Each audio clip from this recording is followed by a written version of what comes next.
સુરતના વરિયા વિસ્તારમાં ગટરમાં પડી જતા 2 વર્ષના માસૂમ કેદારનું મોત થયું હતું, જેને લઈને સાપરાધ મનુષ્યવધનો ગુનો દાખલ કરવામાં આવ્યો હતો. તો બીજી તરફ પાલિકા દ્વારા 4 કર્મચારીઓને શોકોઝ નોટિસ પણ ફટકારવામાં આવી હતી. ત્યારે આ મામલે ટેકનિકલ સ્ટાફ યુનિયન દ્વારા મુગલીસરા ખાતે એકત્રિત થઈને પોલીસ કાર્યવાહીને લઈને વિરોધ કરવામાં આવ્યો હતો. ગટરમાં પડી ગયેલા કેદારના મોત મામલે થયેલી પોલીસ ફરિયાદના મામલામાં સાપરાધ માનવવધની કલમો હેઠળ જે ગુનો દાખલ થયો છે, સુરત મનપાના કર્મચારીએ વિરોધ કર્યો હતો.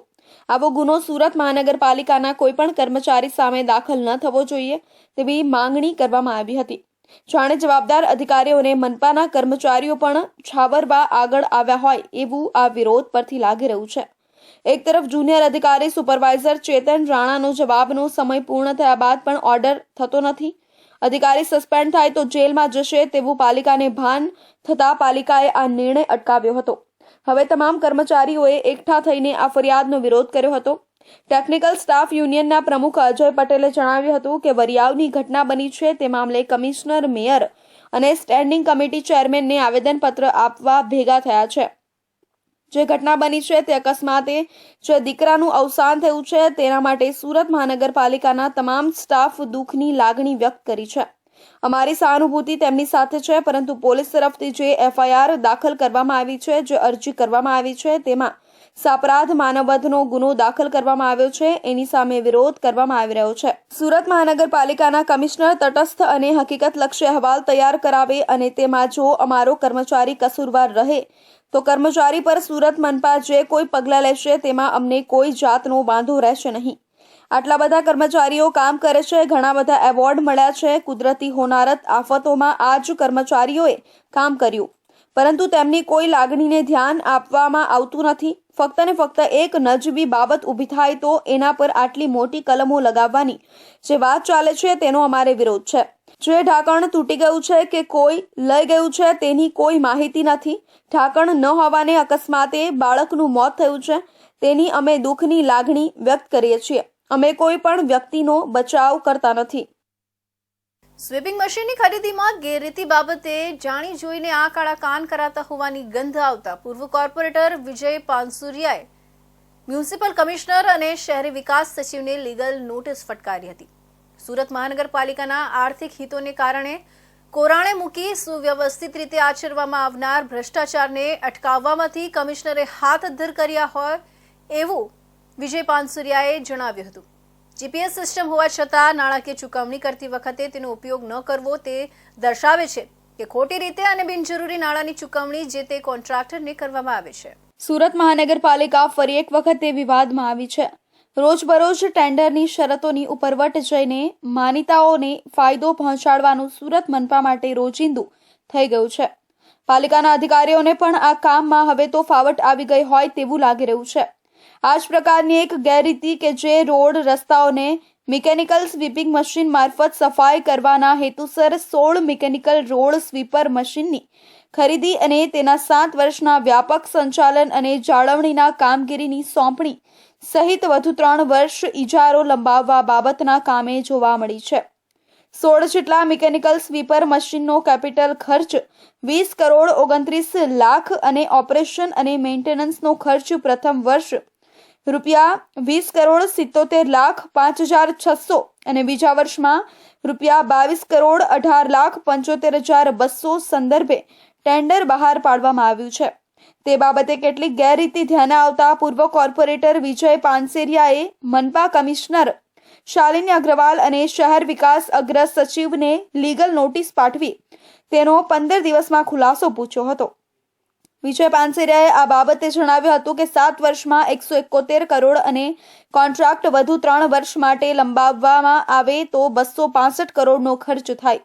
જે સુરત મનપાના આર્થિક હિતોને કોરાણે મૂકી સુવ્યવસ્થિત રીતે આચરવામાં આવનાર ભ્રષ્ટાચારને અટકાવવા, રીટેન્ડરિંગ કરવા તેમજ સીવીસીની ગાઈડલાઇન્સનો અમલ કરવા સહિત રજૂ કરેલા એસ્ટિમેટ અંગે ઉલટ તપાસ કરી જવાબદારો સામે કાયદેસરની કાર્યવાહી કરી શિક્ષાત્મક પગલાં લેવા માંગ કરી. આજરોજ સુરત મહાનગરપાલિકાના મ્યુનિસિપલ કમિશનર અને ગુજરાત સરકારના અર્બન ડેવલપમેન્ટના સચિવશ્રીને હાઈકોર્ટના વકીલ થ્રુ એક લીગલ નોટિસ ફટકારી હતી. આ લીગલ નોટિસ જે સુરત મહાનગરપાલિકામાં જે સ્વીપર મશીન જે ખરીદી કરી એનું ઓપરેશન અને મેન્ટેનન્સ બાબતે એક લીગલ નોટિસ ફટકારવામાં આવી હતી કે જે રોડ પર જે સ્વીપર મશીનો છે એની જે ખરીદીની કિંમત છે એ આશરે 21 કરોડ છે અને એનું ઓપરેશન અને મેન્ટેનન્સ 7 વર્ષ માટે તમે ગણો તો 171 કરોડ અને બીજા 3 વર્ષ માટે એક્સટેન્ડ કરો તો 265 કરોડ થાય છે. એટલે કે જે મશીનની કિંમત છે એના કરતાં દર વર્ષે ઓપરેશન અને મેન્ટેનન્સ વધતું જાય છે.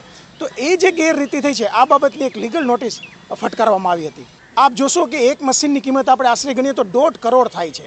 એની સામે પહેલા વર્ષે ઓપરેશન અને મેન્ટેનન્સ 1.5 કરોડ, બીજા વર્ષે 1.60 કરોડ અને દર વર્ષે 5% વધે. એટલે આપણે માની જ ન શકીએ કે કોઈ પણ મશીન હોય એનું પહેલા વર્ષે મેન્ટેનન્સ એટલું આવે, અમુક કિલોમીટર સુધી એની વોરંટી હોય. તો આ સીધું જ દેખાય છે કે એ મોટા પાયે એક આર્થિક કૌભાંડ કરેલું છે, એક ગેરરીતિ કરેલી છે. આ જ બાબતની એક લીગલ નોટિસ ફટકારવામાં આવી હતી. સૌ પ્રથમ આપ જોઈ છે કે એમાં જે કન્સલ્ટન્સીની નિમણૂક કરી છે એમણે જ તે જે રિપોર્ટ રજૂ કર્યો છે એ જ વિશ્વાસપાત્ર નથી. આમ ટેન્ડર સોંપણીના ધારાધોરણો અને નિયમોની એસી તેસી કરીને ટેન્ડર ફાળવણી કરવામાં આવતા વિજય પાનસેરિયાએ હાઈકોર્ટના વકીલ ડોક્ટર હિરનેશ કુમાર ભાવસાર મારફત લીગલ નોટિસ ફટકારી હતી. સુરત ટ્રાફિક પોલીસ વિવાદમાં આવી છે. પાર્કિંગના બોર્ડ પર સ્પ્રે મારતો હોવાનો વિડીયો સામે આવ્યો છે. ગાડી ટો કરવા પાર્કિંગના બોર્ડ પર બ્લેક સ્પ્રે મારવામાં આવ્યો હતો. શું ક્રેન ઇન્ચાર્જને આપવામાં આવતા ટાર્ગેટને પૂરા કરવા ખેલ કરી રહ્યા છે? આવા ગતકડાથી સુરત ટ્રાફિક વિભાગના અધિકારીઓ અજાણ છે કે પછી તેમની દેખરેખમાં આખો ખેલ ચાલી રહ્યો છે?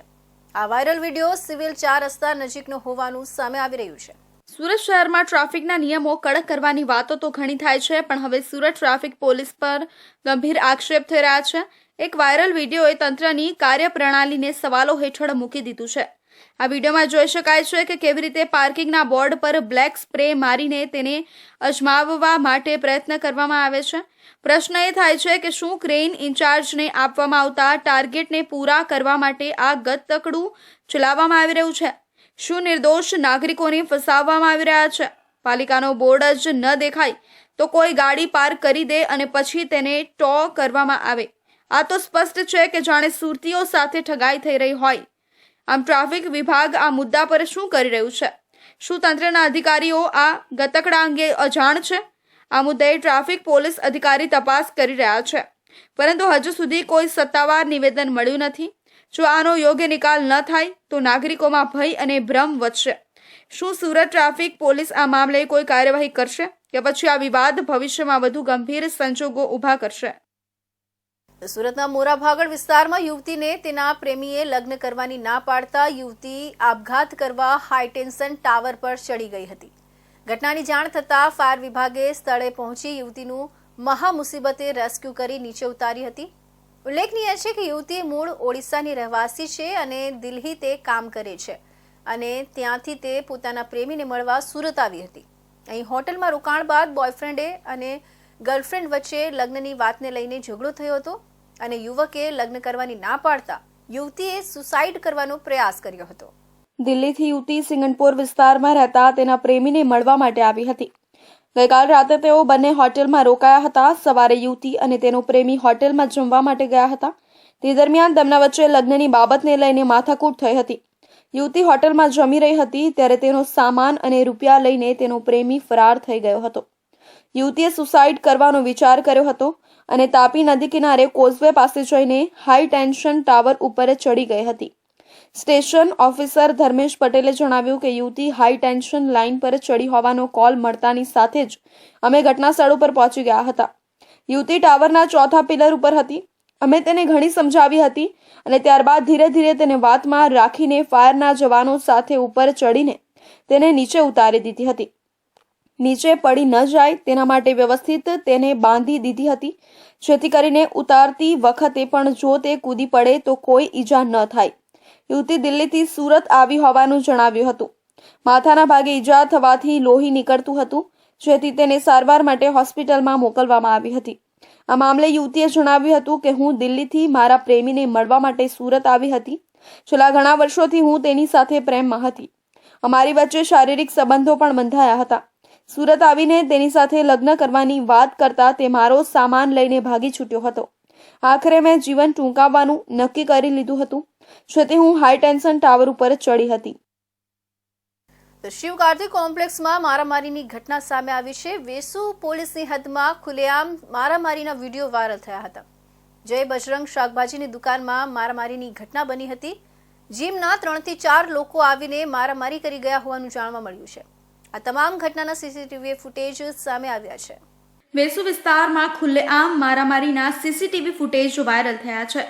સુરત શહેરના વેસુ વિસ્તારમાં ખુલ્લેઆમ મારામારીની એક ચોંકાવનારી ઘટના સામે આવી છે, જ્યાં બજરંગ સબ્જીની દુકાન પાસે જીમના 3 થી 4 લોકોએ આવીને તોડફોડ કરી અને મારામારી કરી હતી. આ સીસીટીવી ફૂટેજમાં સ્પષ્ટ જોવા મળે છે કે શિવ કાર્તિક કોમ્પ્લેક્સ પાસે કેવી રીતે મારામારી થઈ. આ ઘટના બાદ સમગ્ર વિસ્તારમાં ભયનો માહોલ છવાઈ ગયો હતો. અચાનક જીમમાંથી કેટલાક લોકો આવ્યા અને ઝઘડો શરૂ કર્યો હતો. આવો બનાવ સામે આવતા રહેશે અને કોઈ કાર્યવાહી નહીં થાય તો લોકો માટે સુરક્ષા મોટો પ્રશ્ન બની જશે. વેસુ પોલીસ સ્ટેશનથી માહિતી મળી રહી છે કે તેઓ સીસીટીવી ફૂટેજના આધારે આરોપીઓને પકડી પાડવા માટે કાર્યવાહી કરી રહ્યા છે.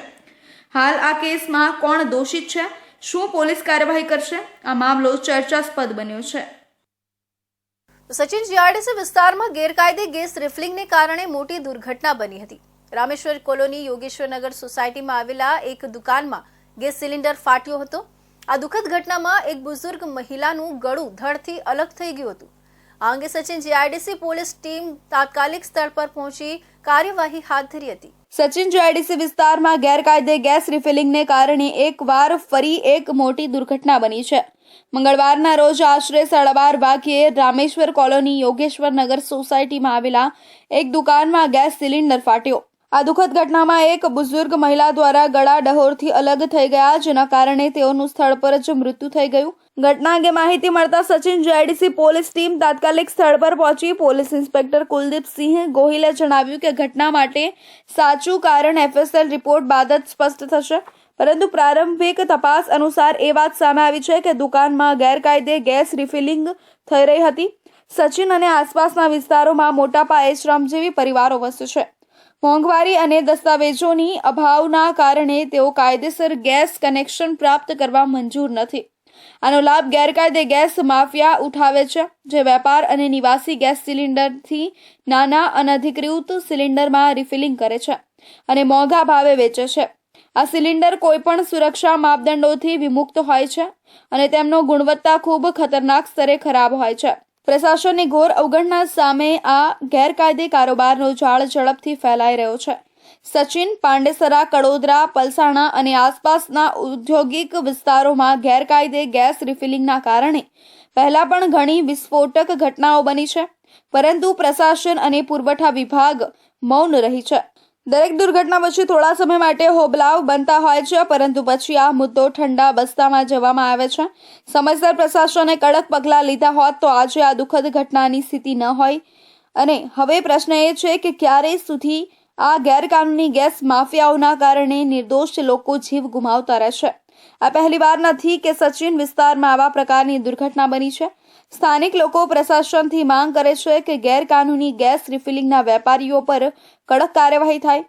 જ્યાં સુધી આ ગેરકાનૂની વેપાર પર રોકાશે નહીં ત્યારે સુધી આવા અકસ્માતો બની રહ્યા છે અને નિર્દોષ લોકો પોતાના જીવ ગુમાવતા રહેશે. સચિન જીઆઈડીસી પોલીસ સ્ટેશન વિસ્તારમાં સવારે 12:15ની આસપાસ યોગેશ્વરનગર સોસાયટી છે, ત્યાં લક્ષ્મણગીરીની ચાલ છે, જે ત્યાં એક દુકાન આવેલી છે. દુકાનના માલિક છે સુનિલગીરી લક્ષ્મણગીરી, જે 8-9 વર્ષથી ભાડે બલકેશભાઈ મિશ્રા કરીને વ્યક્તિ ચલાવે છે. તે સવારના 11 વાગે તેમના વાઈફ દુકાન બંધ કરી અને ગયેલા. બરાબર, દુકાન કરિયાણાની છે અને ચા પાણી પણ બનાવે છે. તો 12:15 વાગ્યાની આસપાસ આશરે બ્લાસ્ટ થાય છે અને રાહદારી એક બેન નીકળે છે ત્યાંથી, જેમનું નામ છે ભૂરીબેન હીરાલાલ યાદવ. એમની ઉંમર વર્ષ છે 59. તે આ ઘટનામાં બ્લાસ્ટ થાય છે અને જે શટર હોય છે દુકાનનું એ તૂટી અને બેનને વાગે છે, જેથી બેનનું ધડ છે એ માથાથી દૂર થઈ જાય છે. ધડ ત્યાં પડે છે અને માથું દૂર સુધી ફંગોળાઈ જાય છે અને આ ઘટનામાં મહિલાનું દુઃખદ અવસાન થાય છે. આ બાબતે પોલીસ તપાસ તથા એફએસએલ અધિકારીની ઇન્વેસ્ટિગેશન ચાલુ છે. હવે જોવાનું છે કે શું પ્રશાસન અને પુરવઠા વિભાગ આ ઘટનાના પછી સખત પગલાં લે છે કે પછી ધ્રુત રાષ્ટ્રની ભૂમિકા નિભાવવા માટે રહી જશે. તો હવે સમય છે એક વિરામનો.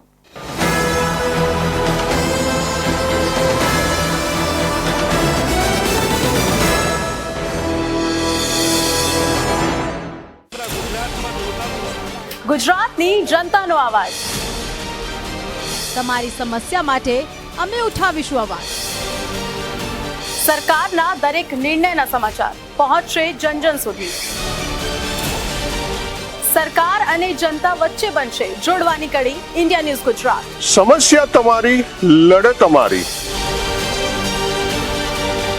ગુજરાતનો અવાજ, દેશની ધડકન. જનતાની સાથે, સમયની સાથે. હંમેશા અગ્રેસર ઇન્ડિયા ન્યૂઝ ગુજરાત.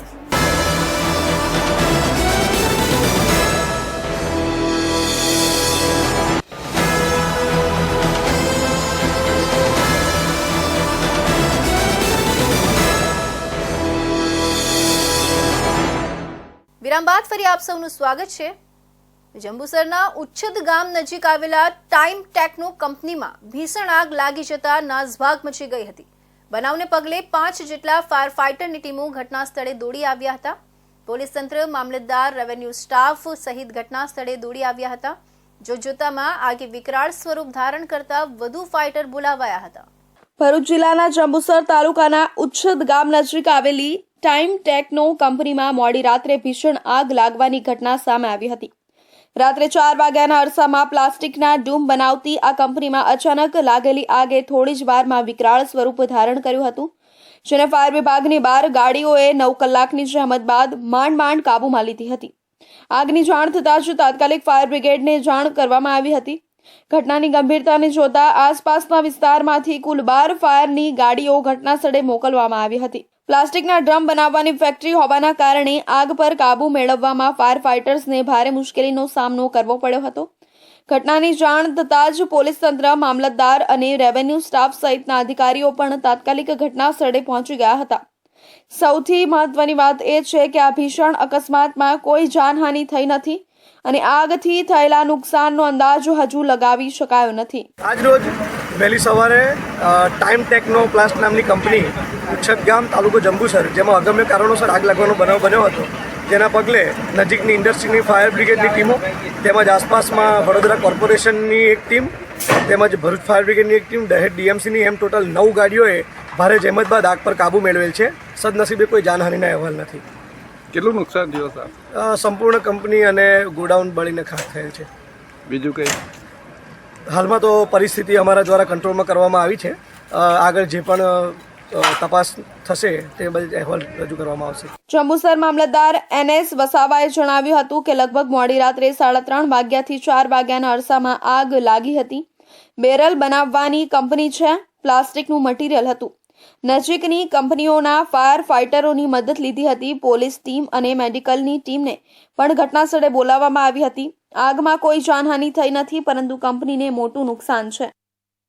સુરત જિલ્લામાં આવેલા વિવિધ એક્સિડન્ટ હેઝાર્ડ ધરાવતા જોખમી કેમિકલ કારખાના, સુગર ફેક્ટરીઓમાં સંભવિત અકસ્માત કટોકટીના સંજોગોમાં વહીવટી તંત્ર દ્વારા તાત્કાલિક મદદ મળી રહે અને સતર્કતા જળવાઈ રહે તેવા હેતુ સાથે પલસાણા તાલુકાની ચલથાણ સુગર ફેક્ટરી ખાતે Kamrej Palsana local crisis group દ્વારા off site emergency mock drill યોજાઈ હતી. ચલથાણ સુગર ફેક્ટરીમાં ડિસ્ટિલરી પ્લાન્ટમાં ઇથેનોલ લોડિંગ માટે બહારથી ટેન્કર આવી હતી, જેમાં લોડિંગ દરમિયાન વાલ્વમાંથી લીકેજ માલુમ પડતા તે વાલ્વના બોલ્ટ ટાઈટ કરવાની કામગીરી દરમિયાન સ્પાર્ક થતા આગ લાગી હતી, જેથી સંસ્થાના ડિસ્ટિલરી મેનેજર તથા સેફટી ઓફિસરની ટીમ દ્વારા આગ ઓલવવાનો પ્રયાસ કરવામાં આવ્યો હતો, છતાં પણ આગ કાબૂમાં આવી ન હતી અને એક વ્યક્તિને સામાન્ય ઈજા થતા તાત્કાલિક એમ્બ્યુલન્સ દ્વારા હોસ્પિટલ ખસેડવામાં આવ્યા હતા.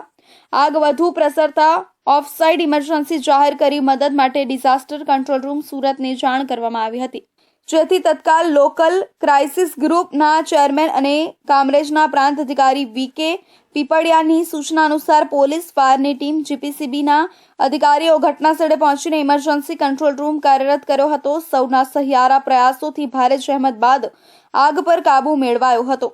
ત્યારબાદ ઘટના સ્થળ પર GPCBની ટીમ દ્વારા ગેસ ડિટેક્ટર વડે એલોઝિવ લિમિટ ચેક કરતા વાતાવરણમાં ઇથેનોલનું પ્રમાણ ન જણાતા ઓલ ક્લિયર આપવામાં આવતા મોક ડ્રીલ પૂર્ણ જાહેર કરી હતી. સુગર ફેક્ટરી ખાતે ડીબ્રીકિંગ મીટિંગ ડેપ્યુટી કલેક્ટર અને સબ ડિવિઝનલ મેજિસ્ટ્રેટ કામરેજ પ્રાંત VK પીપળિયાના અધ્યક્ષ સ્થાને રાખવામાં આવી હતી, જેમાં ચેરમેન દ્વારા શુગર ફેક્ટરીનું મેપિંગ સાથેનો નકશો તૈયાર રાખવા તેમજ સેફટી એક્સપર્ટ દ્વારા ત્રુટીઓ અંગે માહિતી આપવામાં આવી હતી. સમગ્ર મોકડ્રીલમાં કામરેજ મામલતદાર ચલથાણ, સુગર ફેક્ટરીના એમડીડી બિપિન ચંદ્ર પાંડે, ઔદ્યોગિક સ્વાસ્થ્ય અને સલામતીના મદદનીશ નિયામક આર જોશી, જીપીસીબી, ફાયર વિભાગ, પોલીસ વિભાગ, સુરત મહાનગરપાલિકાના ફાયર વિભાગના અધિકારીઓ, મેડિકલ ટીમના અધિકારીઓ તેમજ અલગ અલગ કારખાનાના પ્રતિનિધિઓ ઉપસ્થિત રહીને મોકડ્રીલને સફળ બનાવી હતી. તો બાળકોમાં કૌશલ્ય શક્તિનો વિકાસ થાય અને તેઓને રાષ્ટ્રીય આંતરરાષ્ટ્રીય કક્ષાએ પ્લેટફોર્મ મળી રહે તે માટે કેન્દ્ર સરકારના સાયન્સ એન્ડ ટેકનોલોજી ડિપાર્ટમેન્ટ દ્વારા ઇન્સ્પાયર માનાંક પ્રદર્શનનું આયોજન કરવામાં આવ્યું હતું, જેમાં વિજેતા થનાર વિદ્યાર્થીઓ આંતરરાષ્ટ્રીય કક્ષાએ જાપાનમાં ભારતનું પ્રતિનિધિત્વ કરી પોતાના હુનર અને કૌશલ્યના દર્શન કરાવ્યા હતા, જેમાં સમગ્ર ગુજરાતમાંથી માત્ર 2 જ વિદ્યાર્થીઓની પસંદગી જાપાન જવા માટે થઈ છે, જેમાં એક વલસાડ અને બીજા ભરૂચના વિદ્યાર્થીનો સમાવેશ થાય છે. વલસાડ જિલ્લાના સંપૂર્ણ આદિવાસી એવા ધરમપુર તાલુકાના કેળવણી ગામની પટેલ ફળિયા પ્રાથમિક શાળાની વિદ્યાર્થીની પ્રિયાંશી કુમારી કનુભાઈ થોરાટે રજૂ કરેલા યુનિવર્સલ ક્લીનિંગ હેન્ડલ પ્રોજેક્ટે દિલ્હી ખાતે યોજાયેલા 11મા national level exhibition and project કોમ્પિટિશનમાં અદ્વિતીય સિદ્ધિ મેળવી વલસાડ અને ગુજરાતનું નામ આંતરરાષ્ટ્રીય ફલક પર ઝળહળતું કર્યું છે. ધરમપુર તાલુકાના અંતરિયાળમાં આવેલા કેળવણી ગામની પટેલ ફળિયા પ્રાથમિક શાળાની વિદ્યાર્થીની અને હાલમાં કપરાડા તાલુકાની આદર્શ નિવાસી શાળામાં ધોરણ 9માં હોસ્ટેલમાં રહીને અભ્યાસ કરતી પ્રિયાંશી થોરાટે મેળવેલી આ અજોડ સિદ્ધિને સમગ્ર વલસાડ જિલ્લાને ગૌરવ અપાવ્યું છે. મારા પ્રોજેક્ટનું નામ છે યુનિવર્સલ ક્લીનિંગ હેન્ડલ. હાલના સમયમાં ઉપયોગમાં લેવાતા ફ્લોર વાઇપર, બ્રશ, ક્લાસરૂમના હેન્ડલ પ્લાસ્ટિકની બનાવટ અને નાજુક હોવાથી મોટે ભાગે વળી જવા કે તૂટી જવાની સમસ્યાઓ સર્જાય છે. ઉપરાંત અલગ અલગ પ્રકારના સફાઈના સાધનના હેન્ડલ અલગ અલગ હોય છે. જો કોઈ એક પ્રકારના સફાઈના સાધનના હેન્ડલ વળી જાય કે તૂટી જાય તો બીજા પ્રકારના સફાઈના સાધનનો ઉપયોગ કરી શકાતો નથી. આ બધી સમસ્યાનું સમાધાન કરવા માટે મેં એક પ્રોજેક્ટ બનાવ્યું છે, જેનું નામ છે universal cleaning handle. Floor wiper, broom, brush જેવા સફાઈના સાધનો માટે વિશિષ્ટ રચના ધરાવતું અને સ્ટેનલેસ સ્ટીલ પાઇપવાળું ફક્ત એક અને માત્ર એક યુનિવર્સલ ક્લીનિંગ હેન્ડલ બનાવવામાં આવે તો હાલમાં ઉદ્ભવતી તમામ સમસ્યાનું સમાધાન થશે. ત્યારે પોતાની આ સિદ્ધિ અને આ પ્રોજેક્ટનો વિચાર કેવી રીતે આવ્યો તે અંગે તેજસ્વી વિદ્યાર્થીની પ્રિયાંશી કુમારી જણાવે છે કે હું નિયમિત ન્યૂઝપેપર વાંચું છું. એક દિવસ હું પેપર વાંચતી હતી ત્યારે મેં વાંચ્યું કે વિશ્વભરમાં દર વર્ષે 350 મિલિયન મેટ્રિક ટન પ્લાસ્ટિક કચરો પેદા થાય છે, જેનો નિકાલ કરવો હાલમાં પડકારજનક સમસ્યા છે. પ્લાસ્ટિક સંબંધિત સમસ્યાના નિરાકરણ માટે અને પર્યાવરણમાં થતું પ્રદૂષણ અટકાવી શકીએ તે માટે યુનિવર્સલ ક્લીનિંગ હેન્ડલ સાધન બનાવવાનો વિચાર આવ્યો હતો. જ્યારે પ્રિયાંશી કુમારી જ્યારે 7મા ધોરણમાં હતી ત્યારે એમણે પોતાનો વિચાર રજૂ કર્યો હતો.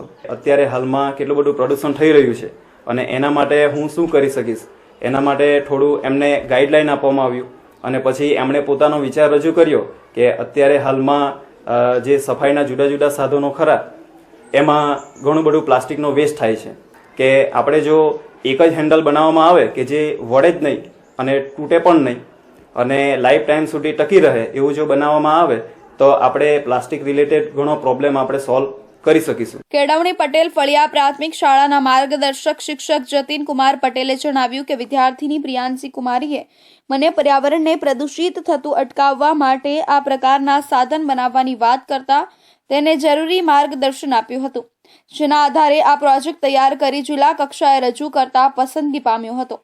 ત્યાંથી રાજ્ય કક્ષાએ જતા વિવિધ જિલ્લામાંથી કુલ 114 પ્રોજેક્ટ આવ્યા હતા, જેમાંથી 11 પ્રોજેક્ટ પસંદ થયા હતા જે નેશનલ લેવલે ગયા હતા. દિલ્હીના પ્રગતિ મેદાન ખાતે દેશભરમાંથી અનેક પ્રોજેક્ટ આવ્યા હતા, જેમાં ઇન્ટરનેશનલ લેવલે જાપાન ખાતે આગામી દિવસોમાં યોજાનાર વિજ્ઞાન પ્રદર્શન માટે ગુજરાતમાંથી માત્ર 2 પ્રોજેક્ટ પસંદ થયા હતા, જેમાં વલસાડ જિલ્લામાંથી પ્રિયાંશી કુમારી આગામી દિવસોમાં જાપાન જશે, જેથી સમગ્ર શાળા પરિવાર અને કેળવણી ગામ હર્ષ સાથે ગૌરવની લાગણી અનુભવે છે. મારી બાળકી આ કેળવણી પ્રાથમિક શાળામાં અભ્યાસ કરી રહી હતી. પહેલાંથી એ ખૂબ જ હોશિયાર હતી અને કંઈ પણ હોય, કલા પ્રદર્શન હોય, ગાયન પ્રદર્શન, એમાં ભાગ લઈ શકી હતી. એમાં પણ એ પ્રથમ ક્રમે જ આવી હતી. અત્યારે હાલના મારી બાળકીએ જે દેશ કક્ષાએ જે સિદ્ધિ મેળવી છે એના બદલ મારા કેળવણી ગામમાં અને મારા પરિવારમાં ખૂબ જ આનંદ અને ગૌરવની લાગણી અમે અનુભવીએ છીએ. કેળવણી ગામમાં રહેતી વિદ્યાર્થીની પ્રિયાંશીના માતા મનીષાબેન થોરાટ જણાવે છે કે નાનપણથી જ મારી દીકરી પ્રિયાંશી ભણવામાં ખૂબ જ હોશિયાર છે. દરેક સ્પર્ધા અને પ્રદર્શનીમાં ઉત્સાહભેર ભાગ લે છે. હાલમાં આંતરરાષ્ટ્રીય કક્ષાએ મેળવેલી સિદ્ધિ બદલ અમારો સમગ્ર પરિવાર આનંદ અને ગૌરવની લાગણી અનુભવે છે. મારી દીકરીની સિદ્ધિમાં મદદરૂપ થનાર તમામ શાળા પરિવાર અને આંતરરાષ્ટ્રીય કક્ષાએ પ્લેટફોર્મ પૂરું પાડનાર રાજ્ય અને કેન્દ્ર સરકારનો પણ આભાર માનું છું. ઉમરગામ મામલતદાર સર્કલ અધિકારીએ કરજ ગામના લાલ પાણી મુદ્દે અચાનક તપાસ હાથ ધરી હતી. વલસાડના કરજગામ ખાતે છેલ્લા 15 મહિનાથી ત્યાંના જળ સ્ત્રોતોમાંથી લાલ કલરયુક્ત પ્રદૂષિત પાણી નીકળવાનું યથાવત રહ્યું છે. સંબંધિત અધિકારીઓને આ અંગે રજૂઆત કરવા છતાં હજી સુધી કોઈ નિવેડો આવ્યો નથી. ઉમરગામ મામલતદાર સર્કલ અધિકારીએ કરજ ગામના લાલ પાણી મુદ્દે અચાનક તપાસ હાથ ધરી. વલસાડના કરજગામ ખાતે છેલ્લા 15 મહિનાથી ત્યાંના જળ સ્ત્રોતોમાંથી લાલ કલર યુક્ત પ્રદૂષિત પાણી નીકળવાનું યથાવત રહ્યું છે. શું કે અનેક સંબંધિત અધિકારીઓને ઉપરોક્ત પ્રદૂષિત પાણીને લઈ 5 જેટલા અરજદારોએ લેખિત અને મૌખિક રજૂઆત કરવામાં આવી હતી. સાથે સાથે સરીગામ જીપીસીપીની કચેરીએ રૂબરૂમાં જઈ તેમના અધિકારીઓએ ત્રિવેદી સમક્ષ લેખિત ફરિયાદ કરવા છતાં આજ દિન સુધી કરજ ગામના બોરિંગોના જળ સ્ત્રોતોમાંથી લાલ પાણી કયા એકમોનું નીકળી રહ્યું છે તે શોધવામાં નિષ્ફળ જતા અંતે તમામ અરજદારોએ માનવ અધિકારી પંચ કચેરી ખાતે લેખિત ફરિયાદ કરવામાં આવી હતી. જેના પગલે જિલ્લા કલેક્ટરના માર્ગદર્શન હેઠળ મામલતદાર કચેરી ઉમરગામને સૂચના કરતા ઉમરગામ મામલતદાર કચેરીના સર્કલ અધિકારી ગામમાં તલાટી કમ મંત્રીની હાજરીમાં કરજ ગામના પ્રદૂષિત પામેલા બોરિંગોની તપાસ હાથ ધરવા અચાનક આવી પહોંચ્યા હતા. આજરોજ માનવ અધિકારમાં જે અમે ફરિયાદ કરેલી એના અનુસંધાનમાં સર્કલ ઓફિસર મામલતદારે આજે સ્થળની વિઝિટ લીધી હતી અને એમણે પોતે કંઈક નિરીક્ષણ કર્યું હતું કે અહીં લાલ પાણી નીકળે છે. અમે છેલ્લા લાંબા સમયથી આ બાબતમાં લડત ચલાવી રહ્યા છે અને એ અમારી લડત જ્યાં સુધી લાલ પાણી બંધ ન થાય ત્યાં સુધી ચાલુ રહેશે. એના માટે આવનાર દિવસોમાં અમે જીપીસીપીનો ઘેરાવ કે કલેક્ટર ઓફિસનો ઘેરાવ પણ કરીશું અને જરૂર પડીએ હું પોતે આમરણ ઉપવાસ પર પણ બેસીશ, પણ જ્યાં સુધી પાણીનો હલ ન આવે આ લાલ પાણીનો ત્યાં સુધી અમે લડત ચાલી રાખીશું. બીજું કે લાલ પાણીનો જે ઇસ્યુ છે એ કદાચ કંઈક કે લોકોના હાથમાં ન હોય સરકારના, પણ એની સામે લોકો ઓપ્શનમાં બીજું પાણી આપવું જોઈએ, જે પાણી પણ એ લોકો નથી આપતા. છેલ્લે સરીગામ ઇન્ડસ્ટ્રીયલ એસોસિએશને પાણી ચાલુ કર્યું હતું બહારથી આપવાનું, પાણી પીવાનું અને વાપરવાનું.